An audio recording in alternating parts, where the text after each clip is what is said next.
A question asked courageously, answered honestly, and lived authentically can change your whole life.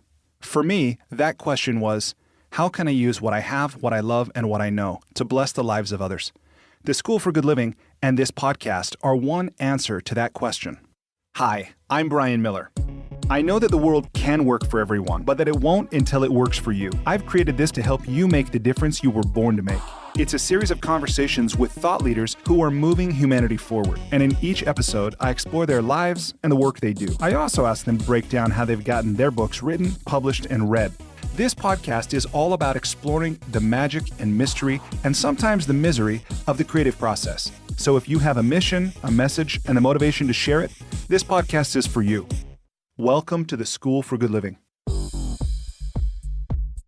Hello, my friends. I am so thrilled to bring you this interview with Dr. Marshall Goldsmith. Marshall is a mentor of mine, and I flew to San Diego to capture this interview in his home. I'm very grateful to you, Marshall, for making the time and extending the invitation for me to do that.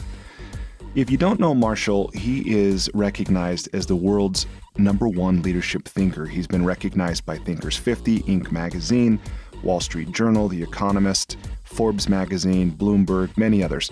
He is a New York Times bestselling author.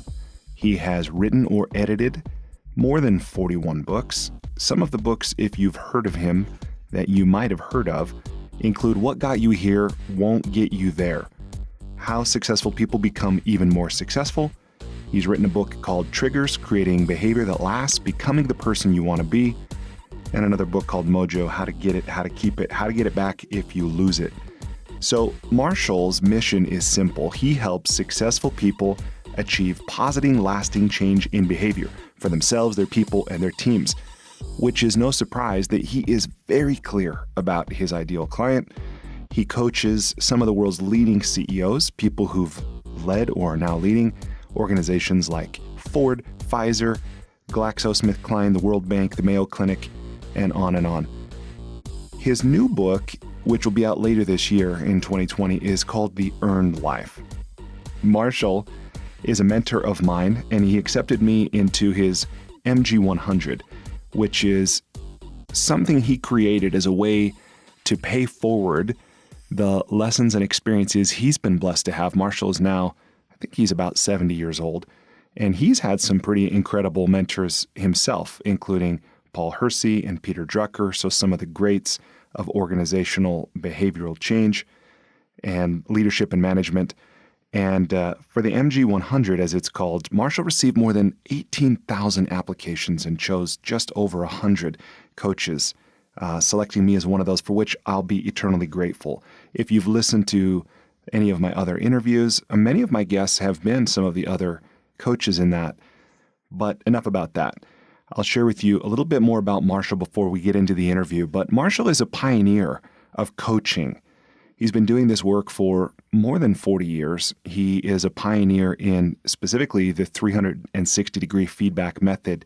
He's created his own model of coaching called stakeholder-centered coaching, something I'm certified in. It's amazing. It's unlike other modalities of coaching that I've found, particularly for leaders who are in organizations. So let me tell you a little bit about what we talk about in this interview. And by the way, his answer to my first question, what's life about? It's one of my all-time favorite answers. We discuss internal and external validation, how getting them mixed up can make us feel like an imposter or a victim, how to disentangle them, why they matter. He talks about, if you're into coaching, this might be particularly useful, your biggest challenge as a coach, the biggest mistake that coaches make. And even if you're not a coach, some of these things can help you have a better insight about yourself and be a more effective leader. Marshall talks about why he made the decision years ago to only charge on a performance or results-only basis. In other words, if his clients don't get better, he doesn't get paid. Would you be willing to do that? He shares some of the benefits that come to him from living that way, working that way. I ask him why it's so hard to achieve lasting change in behavior and how we can do so. And his response, as you would imagine, is pretty insightful. I ask him to share his philosophy of coaching, to talk about something he calls feed forward as opposed to feedback, an approach that can help you and the people around you get better without becoming defensive. We talk about why it's important when you're working to make change to let the people around you know that. I ask him to share what he learned from the week he spent at Plum Village, France with the legendary Buddhist teacher Thich Nhat Hanh. I also ask him to share about his daily question process, something I implemented in my life a few years ago after meeting Marshall that's given me more clarity and peace and that can help you be both more successful and feel more successful, which don't always go hand in hand, being and feeling successful. I ask him what advice he would give coaches or anyone who serves others and wants to get paid for it. His advice about branding and promoting yourself is solid. And then in the final portion of the interview, Marshall concludes with the best coaching advice you're ever going to get. That's what he says. I don't disagree with him. So with that, I'm really grateful to you for tuning in. I'm very grateful to you, Marshall. If you want to learn more about Marshall and his work or connect with him, you can visit marshallgoldsmith.com or the website 100coachesconsulting.com. With that, I hope you enjoy this interview as much as I enjoyed capturing it. Marshall, welcome to the School for Good Living. Very happy to be here. Thank you so much for inviting me. Yes. Marshall, I want to start with my favorite question for Uber drivers. What's life about? Life.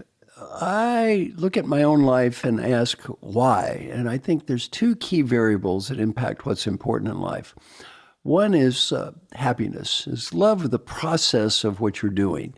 You really enjoy it and you like waking up in the morning and you feel like, I like this process of doing it. And two is meaning. What I'm doing actually, I believe, matters to me. And the important thing and the answer is no one can define happiness for you but you. Yeah. No one can define meaning for you but you. And my daughter Kelly and I, she's a professor at Vanderbilt, we've done research on this. Our research is very clear. People who spend more hours of their life simultaneously achieving happiness and meaning are much more satisfied with their lives. And it actually doesn't work even if you just try to find happiness without meaning. For example, I'm 70 years old. I could play bad golf with old men at the country club while eating chicken salad sandwiches and discussing gallbladder surgery. That might be amusing, but there's no meaning. It's empty. At least for me, it would be very empty. On the other hand, if you find meaning without happiness, you're a victim or a martyr in life. So really, you need to achieve simultaneous happiness and meaning in life. And the more hours you can spend of your life doing that, the better your life is. That sounds so practical. Pretty straightforward. I wish I knew that in my 20s. Yeah. So when someone asks you who you are and what you do, or maybe when you're introduced from a stage, and I realize that might change from the context, person to person, place to place, how do you like to answer that question? Oh, I introduce myself the same way all the time. I say my name is Marshall Goldsmith. I'm from a small town called Valley Station, Kentucky. I went to school in Indiana. I got a PhD at UCLA. I was a college professor and dean when I was young. And then for the last 42 years, I've done three things. One is I give talks or teach classes. So I travel all around the world speaking and teaching. I was just in Russia speaking for 50,000 people in a football stadium. So I travel all around the world speaking and teaching. I've been to 102 countries, and I have 11 million frequent flyer miles just on American Airlines. So I love that the most. And what I'm most famous for is coaching executives. I've been the coach of the CEO of Ford and Pfizer and Glaxo and the World Bank, the Mayo Clinic. And what I love about coaching is not teaching, it's learning. Because I really learn so many things when I coach people. And then the other thing I do is I write and edit books and articles. So I've written or edited 41 books. My new book is called The Earned Life, is coming out pretty soon. I'm writing a book with Al Mulally called Stakeholder-Centered Leadership.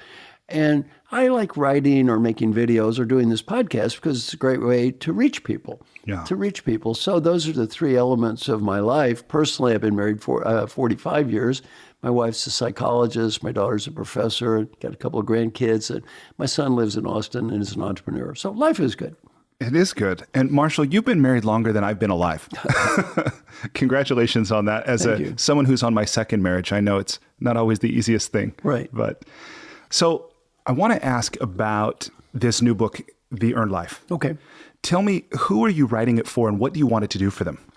Well, my new book, The Earned Life, I'm writing it with Mark Ryder.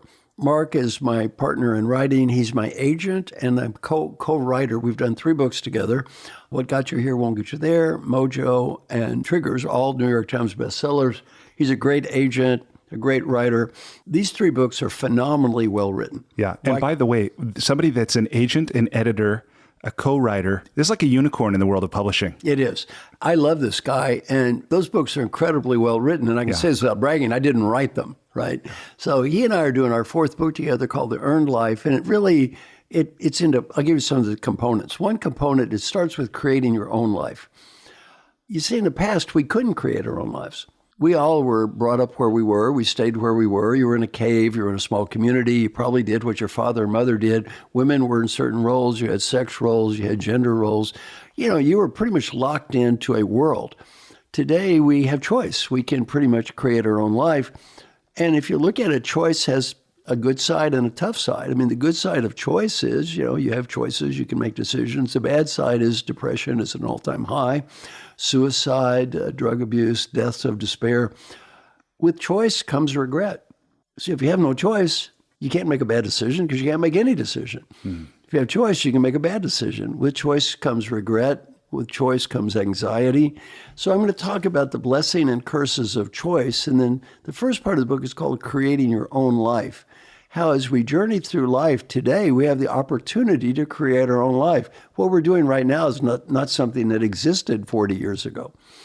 You're creating your own life. Yeah. It wasn't here. Your life is a great example of someone who's basically creating your own life. You're not living someone else's life. You're creating a life of your own. I'm creating my own life. Yeah. I mean, I'm an extreme example of creating my own life. Yeah, absolutely. And for many years, I didn't realize that I wasn't living my own life. Yes. But in retrospect, and at the time, even at the time, I wasn't aware that I wasn't happy. But in retrospect, especially, and by comparison with today, I realize now I was deeply unhappy. Yeah. Yeah. So we're going to talk about creating your own life. Then the second part of the book is called Earning the Life You Create. And what happens is I've interviewed NFL, for example, National Football League, a disaster story. Something like half the people are bankrupt within 5 years after they quit. 90% are divorced. They have all kinds of drug and alcohol problems. Basketball, not as bad, but not good. It's hard to be a used to be. And you kind of, the great Western disease is I'll be happy when I get the money, status, BMW, when I win the Super Bowl. Well, say you win the Super Bowl. Well, that's nice. Yeah. But what happens then? Right. You're Joe Namath, and you're talking about Super Bowl III, 50 years after the fact. I mean, there's nothing there. Yeah. And some of my kids' friends have already forgotten players like Michael Jordan. Yeah. I mean, they know the Jumpman logo, but I don't think they realize that was a real athlete. That's a real once person. upon a time. Oh, yeah. And so what happens is I'm going to talk about the importance of, as we journey through life, the constant reinvention of life. I think you've met Dr. Jim Kim, who's one of our 100 coaches. And he, if anyone you think could coast on his laurels. I mean, he's probably literally saved 10 million lives. He's just done so much in his life, president of the World Bank. But you know what he said? I'm creating a new legacy every day. Every day it's a new legacy. It's a healthy way to look at living. Yeah. So I'm going to talk about first, creating your own life, and then second, earning the life you create. Because what happens is you can't buy respect. You can't buy love. Yeah. And what happens with these athletes is Evander Holyfield, he made $250 million boxing. It's hard to fathom. It's broke. Wow. Even harder to fathom. Well, and a lot of it, I've interviewed these people. I mean, some of it, drugs, alcohol, showing off, big houses. A lot of it, they just give the money away. People say, look, you're rich. Give me $10,000, $20,000. I'm your cousin. One day you look up, there's nothing left. They try to buy love.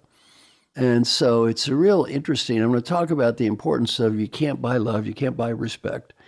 And no matter what you achieve in life, you need to look at life and say, how can I earn today? And we don't think about things like earning happiness and meaning. But happiness is really also much more of a choice. People that try to be happy are happier. People that try to find meaning are more likely to find meaning. And a lot of it is just, did you try? Right. Yeah. Did you earn it? Yeah. That's one thing I've learned in my life is any strategy tends to beat no strategy at all. But happiness is one that seems to me a bit of a paradox where sometimes I think people who strive for happiness actually miss it. And I don't know if that's maybe because they're pursuing it in ways that are ultimately hollow. Yeah, I think that's it. If you try to find happiness through material possessions or buying something or winning something. Or looking good. Or you're not going to find it. Yeah. Or impressing others, you're not going to find it. Right. And at the end of the day, that can only come from the inside. Now, philosophically, I'm a Buddhist, and Buddha basically said that, he was brought up rich. And his father tried to make him happy by constantly protecting him and giving him more. And then he was able to sneak out of the castle 3 times. He learned you get old, you get sick, and you die. He said, you can't be happy with more. Then he said, well, I'll try to be happy with less. He starved himself, tried to get rid of all material possessions, still wasn't happy. Well, he learned you can't be happy with less. Finally learned you ultimately need to be happy with what you have and where you are. It sounds easy. I mean, it's simple. It sounds simple, It's very non-Western. The reason it's very hard for a Western person to understand is the Western interpretation of this is, he just said, I need to be happy all the time. That's the opposite of what I said. There's only 1 second you need to learn to be happy, and it's now, not all the time. Because you get focused on all the time, you're focused on an illusion that's out there and one day and all that stuff, as opposed to saying, no, I need to make peace with now, find meaning now, be happy now, make this count, not that other time out there, which may or may not ever happen. Yeah. So is this part of earning the life you've created, learning to be happy now? Yeah. And it's also realizing that every day, it's not going to come from I won the Super Bowl or I won the Academy Award or I got named top executive coach in the world. That doesn't do it. Yeah. You got to start over. Twice. Yeah, for a long time. I was twice the number 1 leadership thinker in the world. I was number 1 executive coach in the world forever. And I understand now, by the way, that you've kind of bequeathed that title to Mark Thompson. Well, what happened is they have something called the Thinkers 50. Yeah. And the Thinkers 50 is the top 50 business thinkers. Now they have something called the Hall of Fame, which is really good for me. So I'm no longer in the contest. I'm in the, quote, Hall of Fame, which means I don't get ranked anymore. So they had a thing this year where they had the top executive coach in the world is given an award called the Marshall Goldsmith Award. Actually, the winner of that award was Sun Yat Sen. Wow. And it was very moving. And Mark Thompson won a different award for CEO coach. And then Carol was, I think, leadership coach. And Sun Yin won. And so various people won different awards. But the good news is now I'm no longer competing. You're in the Hall of Fame. Congrats on that. I'm giving out the awards. Yeah, that's awesome. The award's named after me. Yeah, that's I'm not great. competing for an award that's named after me. Yeah. Well, that's great. Well, take me back to the other parts of this book, if you will. Well, I think, important thing for the reader is to really spend time and effort thinking, I have an opportunity to create my own life. What do I want it to be? Let me give an example. One of my coaching clients was CEO of a large company, and they had a rule. He had to retire at 61 or something. So he knew he had to leave, right? And I talked to him 6 months before, and I said, if you knew the entire company was going to change in 6 months with new customers, new everything, would you plan for it? He said, well, of course, I'm a responsible CEO. I said, well, okay, your life is going to totally change in 6 months. How much planning have you done for that? He said, almost none. Well, I said, what's more important, the company or your life? Well, it is amazing. A lot of people spend more time planning their vacation than planning their lives. So the first part of this is really thinking about you have an opportunity to create your own life. It doesn't create itself. How can you spend the time and energy and think about who do I want to be? What's going to bring me happiness? What is the life I want to create? And then also dealing, we're going to talk later with marketing, with the realities of the market. Yeah. Because it's hard out there. And you have to balance what you want with what the market is and say, okay, how can I realistically live a great life? And then again, how can I earn this life I create? We're also going to talk about internal and external validation. Would you like me to talk about that now? Yeah, let's go there. The common self-help book says, don't worry about what other people think. It's all just, what do you think about yourself? Very bad advice. There's 2 terms, internal validation and external validation. And here's the problem. Then this is a huge problem that literally millions of people have. We confuse internal and external validation, and we think they should have a 1-to-1 correlation, which leads to all kinds of problems. The major problem is the victim. The victim feels like, well, it's not fair. I did this great work, and the world is not recognizing my achievements. Well, again, the problem there is they're confusing internal validation. I feel great about what I'm doing, which is good. with external validation, the world cares, which is totally different. They're confusing these two terms, and I see so many people do this. The first problem is the victim problem. The other reality is 70% of all of us think we're in the top 10% of our professional peer group, 82% believe we're in the top 20, and 98.5% believe we're in the top half. Well, the reality is only half are in the top half. I worked with a group of medical doctors, and I said, my research has proven that 50% of all medical doctors have graduated in the bottom half of their medical school class. I'm laughing about that. Yeah. 2 of them raised their hand and told me it's impossible. I think, I'm glad you're not a statistician. Yeah, there's a reason they didn't go into accounting or finance. Really? Yeah. Well, so the first part of this is we get this internal and external validation issue. We think that just because I think I did a great job, the world should recognize this. Mm-hmm. And then we're angry or disappointed or bitter because they don't. To me, you really need to separate internal and external validation. Now, again, let me give you an example. Amazon.com. Last time I looked, there are 32.8 million books on Amazon.com. Now, how many books do you need to sell to be in the top half in any one year? I think the number is 2. 2. Wow. 16 million sold 0 or 1. Now, all right, I've actually had a book that's been number 1 in all of Amazon.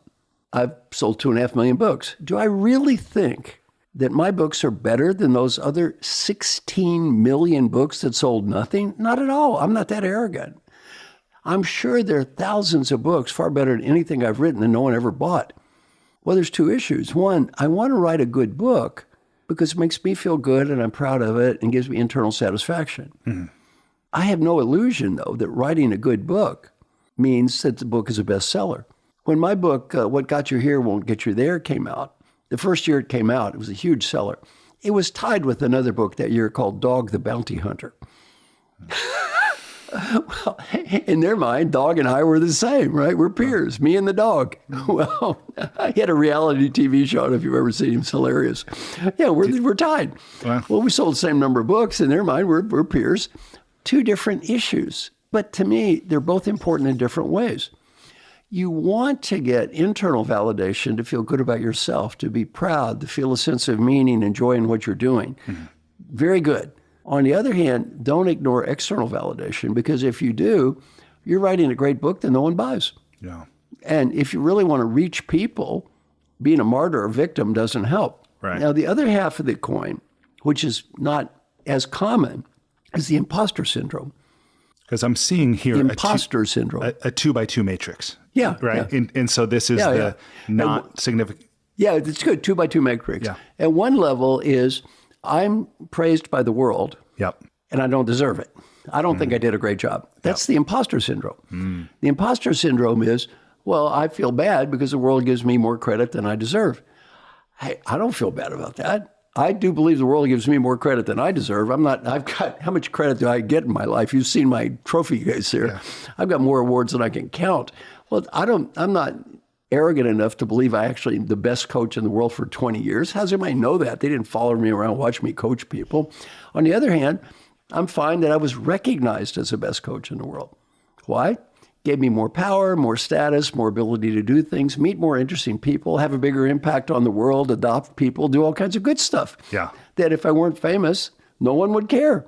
No one would care. So to me, these 2 factors are different. Internal validation, external validation, both important. Where we mess up is when we get confused and we think they're supposed to align. That's when we feel at one level like an imposter, I'm getting more than I deserve, that's bad. Or feel like a victim, I'm not getting what I deserve, that's bad. Mm-hmm. So again, the goal is, they're 2 different things. It's good to go for both if they make sense. Now, let me give you another way to look at this concept, impressing people. A common self-help thought, don't try to impress anyone, blah, blah, blah. Well, bad advice. Sometimes it's very important to impress people. You're selling something, you have a customer. You want to impress the customer. If you don't, they do not buy. This is the way life works. Well, impressing people, again, looking at a matrix. At one level, you don't try to impress people, yet impressing them wouldn't help you achieve your mission. Smart. Why waste time trying to impress people? They're not going to help you help your mission of having a great life, or not help you help others be happy. Why bother? See, a lot of times, then you have the other, trying to impress people, that's not going to change your life. Facebook. You see people spend hour after hour on Facebook trying to impress people. Why? Yeah. What? Well, and on that point, I just learned, I had no idea this happened, that some people will make posts, and if they don't get a certain amount of likes in a certain period, they'll take them down. Because it's better for them to have no post than a post with only a few likes. Oh, they feel ashamed. I was like, that never occurred to me. It's a contest. Wow. Well, so today, millions of people waste their time trying to impress people who, number one, don't care, and number two, it's not going to help them have a great life. Then the other is pretty much equally bad. That's not trying to impress people when impressing them would help you have a great life. That's ego. I'm above that. In the first case of people are trying to impress people who don't care. Right. Or I suppose this question. Not important in their life. Or not important in their life. Yeah. What do you think is the basis of that? I think, again, it's ego in a different way. It's trying to look good, brag, show off, be impressive, get love and affection, that whatever that, but the reality is it doesn't usually work. Right. Because, you've been around me before. I always tell stories about I need someone to call me every day because I'm too incompetent and weak to do it by myself. People like me more, not less. Well, I think people recognize themselves in that. Exactly. Right? And, nobody has these perfect kids and perfect vacation and perfect family and perfect food and all that stuff that you see on Facebook. It's depressing. The more hours you spend on that stuff, the more depressed you are with your life. I think for two reasons. One, you look at everybody else's life and you say, gee, my life isn't that good. My kids aren't that pretty and they act like little monsters half the time. And, I didn't really love our vacation. I was pretty miserable a lot of times and my life isn't that good. On the other hand, too, you're posting this nonsense. That doesn't make you really feel good because it's not really you. Yeah. You're thinking, you're not stupid. That's not really my life. I'm presenting a fake life. Yeah. There's that. And I think what goes along with that is this idea of I think, at least this is my experience, and I suspect it's many other people's experience who do that as well, is that I'm not in the present. When I'm doing that, I'm not in the present moment because I'm thinking, what filter am I going to use? And how am I going to caption this? And what time of day am I going to put in all this? And so it's like, I'm not even experiencing life. No, I'm living a fake life. Yeah. Nexus IT helps companies of all sizes manage their information technology with hyper-responsive, white-glove IT support and services to handle the most basic tasks, like monitoring and maintenance, to the more complex projects like digital transformation. Visit their website at nexusitc.net. The other, though, is very interesting. A story in the book is one of the people from our 100 coaches. I was randomly at a bar and waiting for someone, and sitting next to her was an actor. And he was talking about being an actor, and he said, oh, have you met other actors? And oh, yes. She said, I went to acting school with Robert De Niro. And he said, I was really a much better actor than Bob, but he said, I didn't want to play the game. He did. Learning point, play the damn game. Play the game. Yeah, or at least don't complain about it after if you don't. Don't complain. Yeah. Don't complain. But what happened is Robert De Niro has the opportunity to influence millions of people. He doesn't. Yeah. Well, Robert De Niro said, I'm going to go for external validation. Smart. This guy said, I'm above external validation. No, you aren't. Yeah. In fact, you're too proud to go for external validation because you think you're so good, you're above that. So your own ego is really what's killing you here. In both cases, they're ego problems, but different variations of ego problems. So in one ego problem is, I'm going to show off and try to impress people who don't care, which is a complete waste of time. And the other ego problem is, I'm too good to impress people that I should be impressing, which is equally bad. So the important point is, put your time and energy in marketing in a way that's aligned with having a great life. So you think, look, this person is important. If I make a positive impression on this person, it's really going to help me help others and have a great life. Do it. If you think, these people don't care, why am I showing off? Yeah. It's not going to help me or them. Don't do it. It's pretty simple. Yeah, that makes sense. So if I'm following your train of thought, so far we're through the first two parts of this book. Mm-hmm. I heard you say there were 4. Is that right? So there's 2. Those are the main 2. Those are the main. And tell me again, when will it be released? Probably this summer. Okay. Next summer, yeah, 2020. Cool. It'll be a while. Who is the intended reader? The intended reader would be pretty much anybody who's a professional. My books, 90% college graduates, 2/3 graduate degrees. So my readers, and I'm not saying I intentionally want them to be my readers, but they just happen to be my readers. My readers are mostly professionals, managers, entrepreneurs, people like that. That's one thing that I want to ask you about, which is client selection. And this is maybe turning to the discussion of coaching. And Marshall, I've learned so much from you as a coach, and I'm really grateful for the chance to do that. But I want to ask, let me start with this question. Okay. What's your philosophy of coaching? Well, again, the first thing is I learned something from Paul Hersey, my old mentor. Paul Hersey said, use operational definitions. When you say, I'm using this word, it means such and such to me, don't pretend your definition is better than someone else or worse. And also don't get into semantic pissing contests. Don't sit there and say, my definition of leadership or management coaching is better than someone else's. Why? It's not necessarily better, it's just different. So when I use the term coaching, I'll talk about what I do. My mission is helping successful leaders achieve positive long-term change in behavior. That's what I do for themselves, their people, and their teams. Now, other people do different types of coaching, which is perfectly okay. Other people do life coaching. They do career coaching. They do communications coaching. They do all kinds of coaching. Well, I'm not making some case that my coaching is, quote, better than theirs. It's just different. So when I say coaching for me, that's what I'm talking about. And back to client selection, as you know, in my own coaching, I typically don't get paid if my clients don't get better. Which is amazing. Amazing. That you invest 12 to 18 months or more. Well, you're familiar with one case where I didn't get paid, if you think about it. We'll talk about that later. But anyway, I don't get paid if my clients don't get better, and better is not judged by me or them, it's judged by everyone around them. Yeah. Well, you have to believe in what you're doing to have this system. Yeah, for sure. The key to my success is client selection. You've met a lot of my clients. Pretty amazing. Spectacular people. Well, they're dedicated, they're hardworking, and they want to get better. Years ago, Alan Mulally, I spent the least amount of time coaching him as anyone. He improved the most. So I made a chart between one dimension was called time spent with Coach Marshall Goldsmith, and the other was called improvement. And it seemed to be a clear negative correlation between spending time with me and getting better. So I thought, well, that's humbling. So I got to talk to my friend Alan. So I said, Alan, what should I learn about coaching from you? He said, 2 lessons. Lesson 1, your biggest challenge as a coach is customer selection. If you pick the right customer, your coaching process will always work. You pick the wrong customer, your coaching process will never work. And he said, number 2, never make the coaching process about yourself and your own ego and how smart you think you are.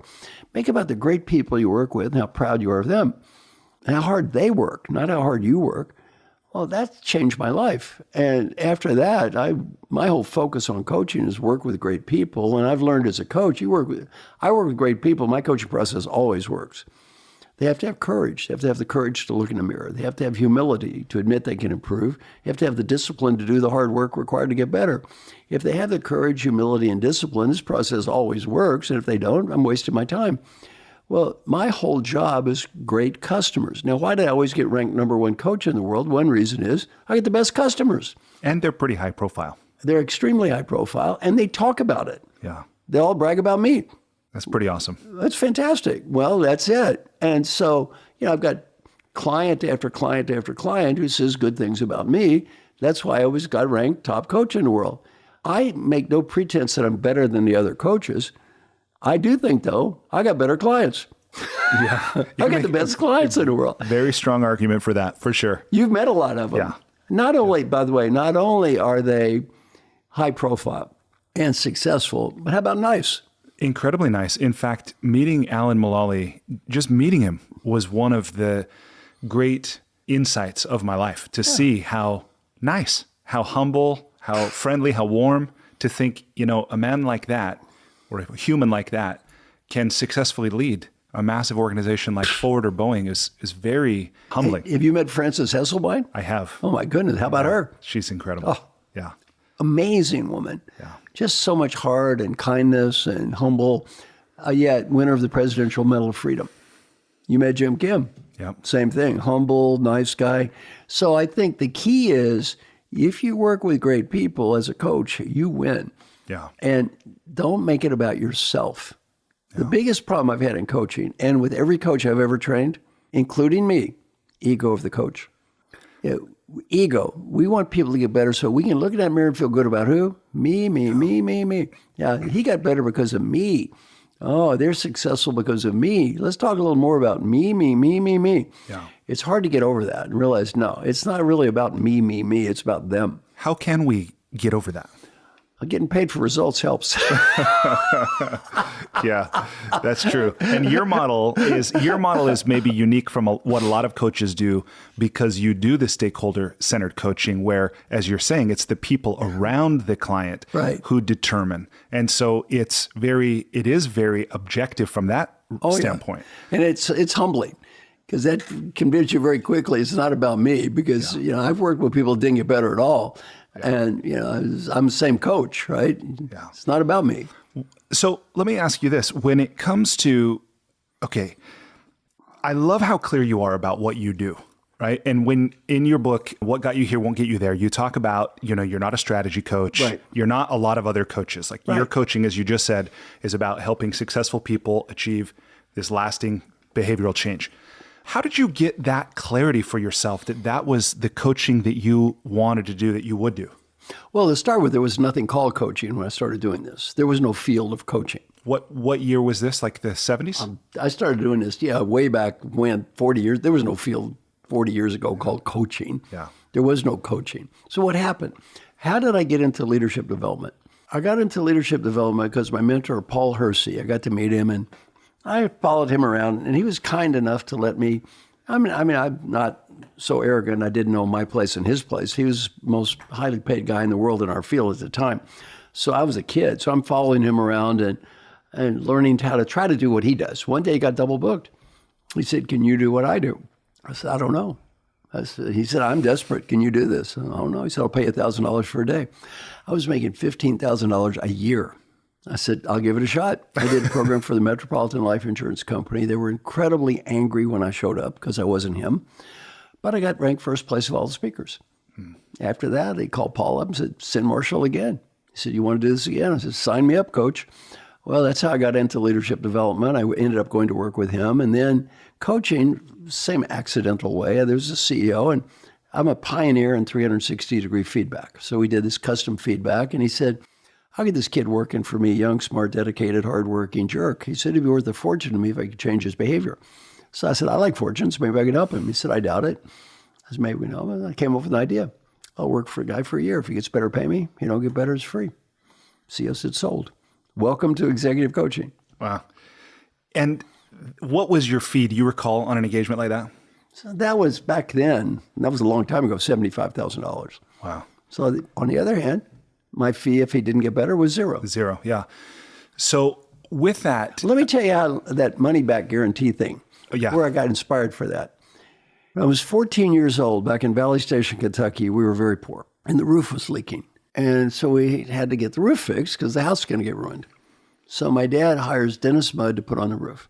Dennis Mudd, then my dad has me help Dennis to save money. So I'm the assistant helper of the roofer, Dennis Mudd. So, Dennis Mudd's a nice guy, worked very hard, tries to build a great roof. And at the end of the time, he tried to teach me as best he could. He goes to my dad, Bill, and he says, "Bill, I want you to inspect the roof. If that roof is of high quality, I want you to pay me. And if not, it's all free." Now, I looked at Dennis Mudd. This guy was poor. And I thought, he's poor, but he's not cheap.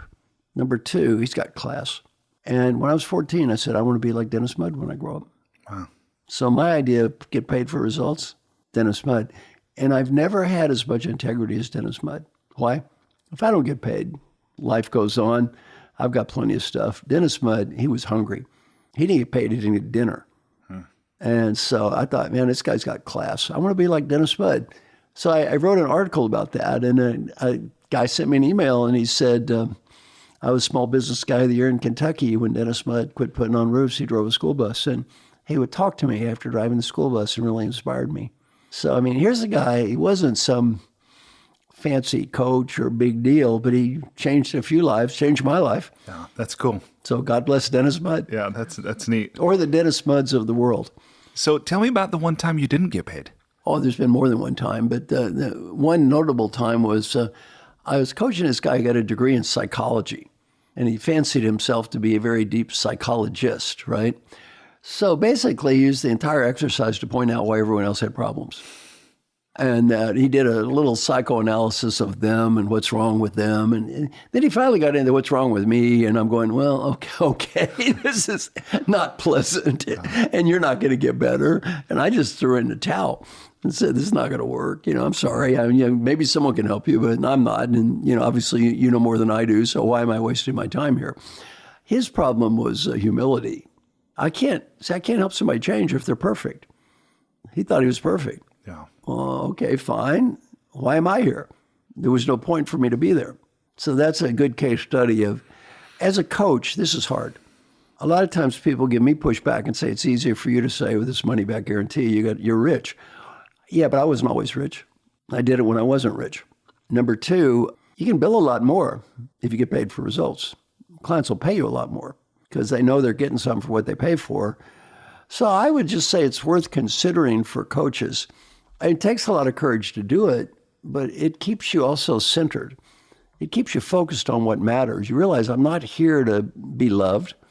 I'm not here to try to make my clients feel good. I'm not here to waste time. I'm basically here to get results. And if I get results, that's great. If I don't, I don't get paid. Yeah. Back to earned life. I feel like I earned it. Every time I got paid, I earned it. I think so. Yeah. It makes sense. I mean, and it's very deliberate. It's very thoughtful. And I admire that a lot. Let me ask you this. Why is it so hard for so many people to change? In my book, Triggers, I talk a lot about that. Change is incredibly difficult. And that's going to be another theme in my new book as well. I'm going to, if you don't mind, ramble around a little bit on this one. But the first one is, in Triggers, I talk about the delusions we have that keep us from changing. And I think I have 17 or something. And why don't we change? Well, a lot of reasons. One is we believe the planner is the same as the doer. That planner who wakes up in the morning planning to go on the healthy food diet is not that hungry doer looking at the chocolate cake at night. Our planner is not our doer. And when we make plans to change, we don't realize that guy making a plan is not the same as that guy looking at the cake. Those are two different people. One of my favorites is, why don't we change? It's what I call, it's a special day.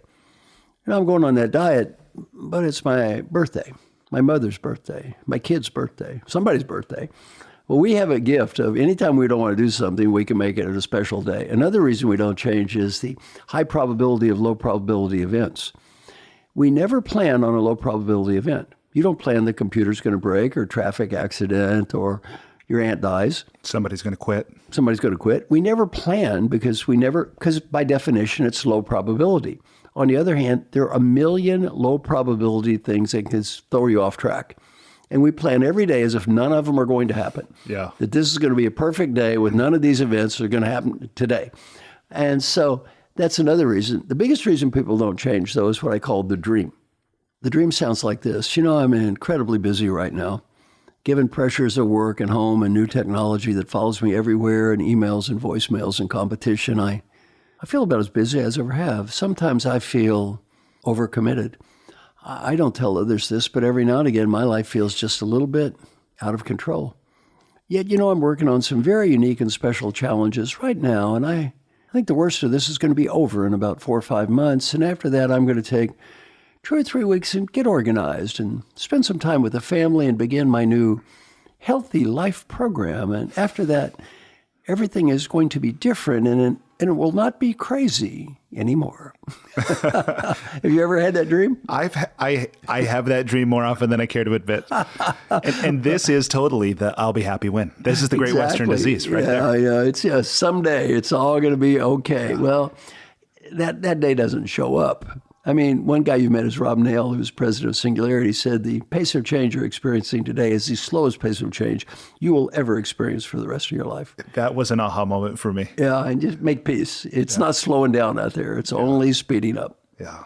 So let me ask you a few questions. So this week, I'll be hosting a coach training program. Wonderful. Of my own, largely inspired by you and what you've created. Thank you so much. Yeah, with the MG100. So I want to ask just a few questions. Yeah, before we go on, have your listeners know what the MG100 even is? No. Let me explain it. Let's talk about that. Yeah, and then we'll go back to your coaching program. Okay. Yeah, the MG100, because we referred to it 2 or 3 times. Yeah. What is it? Well, I went to a program called Design the Life You Love. It was put on by a woman who's, Aisha Bursell, a wonderful woman, one of the world's top designers, and she said, who are your heroes? My heroes were very kind and generous people who are great teachers. Peter Drucker, Paul Hersey, Francis Hesselbein, Alan Mulally, Jim Kim. You've met several of these people. She said, why don't you be, and they never charged me money. She said, why don't you be more like them? I decided to adopt 15 people, teach them all I know for free. Only price is when they get old, they have to do the same thing. So I made a little selfie video, put it on LinkedIn. Said, my name is Marshall. I got ranked #1 leadership thinker, #1 coach, #1 book. I'm going to adopt 15 people, teach them all I know for free. And the only price is when you get old, do the same thing. I thought maybe 100 people would apply. So far, over 18,000 people have applied. And I've adopted, including you, about 180 people now. And it's been an amazing process. I had no idea the impact this would make on a lot of people. It's changed my life. Well, talk about some of the people you've met and how that's impacted you and them. Well, we've talked about a few already with Alan and Francis and President Jim Kim. So those are a few people who've become some of my heroes. Yeah. Already. And then so many of the other coaches who are in the program, and to be honest, so many of them are established. People like Whitney Johnson, right. People like Dory Clark, Peter Bregman, Mark Thompson, right. Of course, Aisha. Yeah. There's so many, David Noor. Yeah. Amazing people. Yeah. That they're, and I could go on and on, but it's really neat to me how it's a very diverse group, yet what they have in common is, I think, I hear the judgment here, the positive judgment, but very good people. Yeah. And they're dedicated to using what they know in service to others. Yeah. It's been an amazing experience. And I'm going to talk about that in my new book, The Earned Life, because it's the idea of creating your own community. And that is a created community. And I've talked to a lot of people about it and said, why is this so important to you? Some of the things we talk about, people are lonely. Yeah. Which is amazing that we're more connected than ever by technology, yet it seems to only maybe amplify the loneliness that we feel. Well, and the other thing is there's this concept of, in the past, you didn't have a voice. Today, everyone has a voice. And a lot of times that is a critic voice. So many people feel they're judged constantly, just over and over, critiqued and judged. Being in an environment where you feel accepted, not judged, loved, welcome, special, I had no idea. It is a big deal to a lot of people. Yeah. Now, I've got one goal for you, though. What is it? Same thing. Yeah, to do the same thing. That's Creating it. my own. That's 101. There you go. Which I know I told you when I wrote my application letter about the Japanese proverb, the apprentice outstrips the master. That's pretty presumptuous, but I've got a few decades. You got ways. But I'm working on it. I am actively working on it. It's not a someday thing for me. That's good. But yeah, which again, back to this coaching program is part of that. Of course. So you're doing it now. Yeah, that's right. So this will actually be the 5th one I've done here in 2019. Wonderful. We're here recording this in Marshall's home in California in December of 2019. And one of the things that I'm doing is I'm endeavoring to help. One of the things I say to people who want to be coaches is, look, you don't need any kind of certificate or license to be a coach. Right. It's remarkable to me that if you want to be a real estate agent or an esthetician, right, or a therapist, there's a lot of training. But to be a coach, anybody can call themselves a coach or a master coach. Right. Right. And so on the one hand, I think people think there's some big mystery that they have to learn before they can effectively coach others. And although, like any skill, there are in fact principles, they're not mysterious, right? So one of the things that I start with is building rapport. Yeah, it's just and so that's one thing I want to ask you about. Whether it's when you meet someone for the very first time, or at the beginning of any individual coaching session, how do you go about building rapport? See, one thing I think I do, and I'm not saying people should do it, but it's what I do. I have very clear focus, and I don't try to make people do anything. I don't try to sell people on something. I don't try to inspire people or motivate people. What I say is, this is who I am.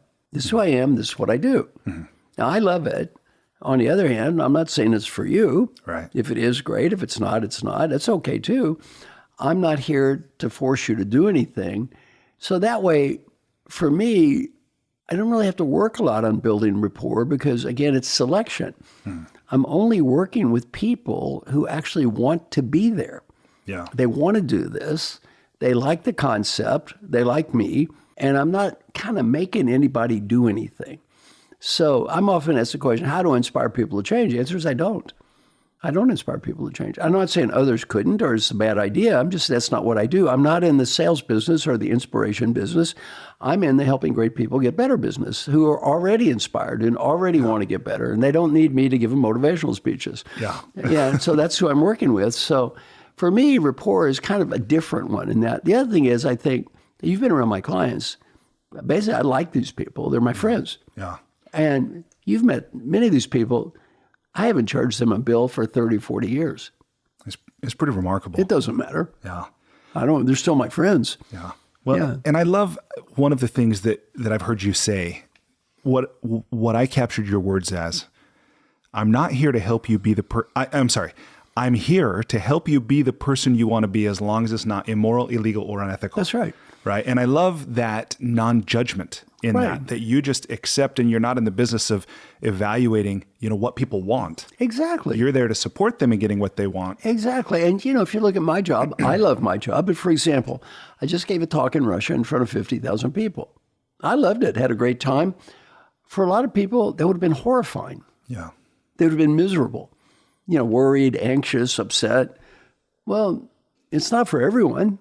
And it's not that it's good or bad. It's just good for me. Yeah. This is one thing Mark wanted me to ask you about, by the way, or suggested when I asked him. Is this the program where you invited people to do the feed forward process? Yes, yeah, I did this. So will you talk just for a moment about what feed forward is, and then how did it go in Russia? Okay, well, feed forward is a key part of everything I do. Feed forward is you learn to ask for input. In feed forward, you're in two roles. So let me pretend I'm in Russia. I say, okay, you're all going to be in two roles. Role number one is called learn as much as I can, and role two is called help as much as I can. Now, you've already thought before this conversation about what is one thing you want to change to help you become the person you want to be. And again, you pick whatever you want to pick. I'm not here to tell you who you want to be. I'm not here to tell you what you want to change. You tell me, if I get better at this one thing, it's going to help me achieve the goals I want to achieve. I want everybody to pick one thing. And then I say, if you can't think of anything to pick humility. But we all got something we can get better at, right? Pick something. Everybody picks one thing. Then I say, in feed forward, you're in two roles. Role one is called learn as much as I can. Then I ask, are there smart people in this room? Everyone says yes. If you had a chance to learn from these smart people, would you like to do that? Yes. Second role is called help as much as you can. Are there nice people in this room? Yes. If you had a chance to help these nice people, would you like to help them? Yes. You're either learning from these smart people, which is good, or helping these nice people, which is also good. Therefore, it's all good. And the rules of feed forward are rule number one, no feedback about the past. You can't talk about the past, bring up things from the past. You can't change the past anyway, only ideas for the future. And rule two is you can't judge or critique ideas. So you treat the idea like a gift. If people give you a gift, you don't say stinky gift or bad gift, don't like your gift. You just say thank you. You don't have to promise to do it all. You just promise to listen and do what you can. So everyone says, my name is, I want to get better at. Give me one or two ideas. Person does. The other person says, my name is, I want to get better at. Give me a couple of ideas for the future. Then they shake hands, raise your right hand, look around the room. Someone else comes over and talks to you. You do it over and over again until I say stop. It takes about 4 or 5 minutes. I have done this all around the world. I've done this with 6 people who work together. And in Russia, I did this with 50,000 people who, by the way, only 20% spoke English. Wow. They had simultaneous translations. 20% spoke, and that people love it. Yeah, they love it no matter what country I'm in. It works across cultures. And then I say, give me one word to describe this. People say it's positive, useful, helpful. One word is fun. Yeah. Now, what's the last word you think to describe any feedback activity? Fun. Somebody calls you in the office. I have feedback I'd like to share with you. You go, fun. Fun is the last word. Different F word. Yeah. Usually. You don't say fun, right? Well, people think this is fun.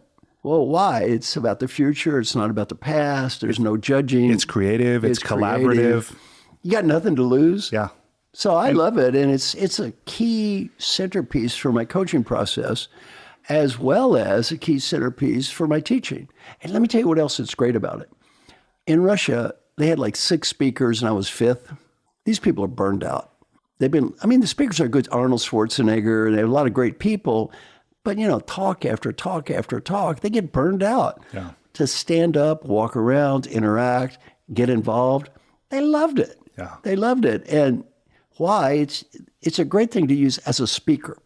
As a speaker, it's also a great thing to use. Oh, by the way, one thing I'd like to volunteer, article about Feed Forward, article about my coaching process, any articles people would like, I'm happy to send you a group of them, and then they can get a hold of you. And I give it all away anyway. So you can copy, share, download, duplicate all of my articles. I got 300 videos online. So please feel free to use any of my stuff any way you wish. Well, thank you. And I'll be sure, specifically with this one, to put the thing about Feed Forward in the show notes. Yeah. And then I invite people to contact me directly to take you up on that invitation. That's great.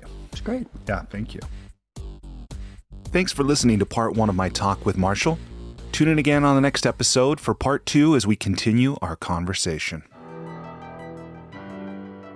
Despite living in an age where we have more comforts and conveniences than ever before, life isn't working for many people. Whether it's in the developed world, where we're dealing with depression, anxiety, addiction, divorce, jobs we hate, relationships that don't work, or people in the developing world who don't have access to clean water or sanitation or healthcare or education, or who live in conflict zones, there's a lot of people on the planet that life isn't working very well for. If you're one of those people, I invite you to connect with me at goodliving.com. I've created Life's Best Practices Breakthrough Coaching to help you navigate the transitions that we all go through. Whether you've just graduated school, you're going through a divorce, you just got married, you're headed into retirement, you're starting a business, you just lost your job, whatever it is you're facing, I've developed a 36-week course that you go through with me and a community of achievers and seekers who are committed to improving their own lives and the lives of others. So through this online program, you will have the opportunity to go deep into every area of your life, explore life's big questions, create answers for yourself in community, get clarity and accountability. If that's something you're interested to learn about, I invite you to contact me directly at brian@brianmiller.com or by visiting goodliving.com.